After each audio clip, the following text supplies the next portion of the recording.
હાલના જે અભયારણ્યની અંદર આપણી વાઘની પુનઃ પ્રવેશ થયો છે અને એ જે સેન્સસની અંદર વાઘ આપણે નોંધાયો છે ગુજરાતની અંદર, એ બાબતે વિસ્તૃત ચર્ચા કરવામાં આવી અને વન્ય પ્રાણીઓની સંરક્ષણ અને એની વૃદ્ધિ કેવી રીતે થાય અને ઇકોલોજીકલ બેલેન્સ કેવી રીતે પ્રસ્થાપિત થાય એ માટેના અનેક ઉપાયો ઉપર પણ ચર્ચા કરવામાં આવી. ખાસ કરીને જે વાઘની આપણે ત્યાં આવ્યો છે એ બાબતે એને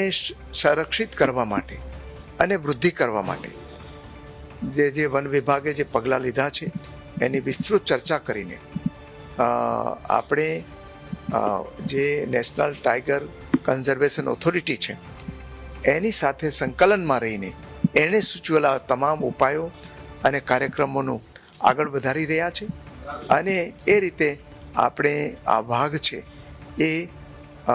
સંરક્ષિત થવાની સાથે વૃદ્ધિ પામે એના અનેક પગલાઓ લઈ રહ્યા છે.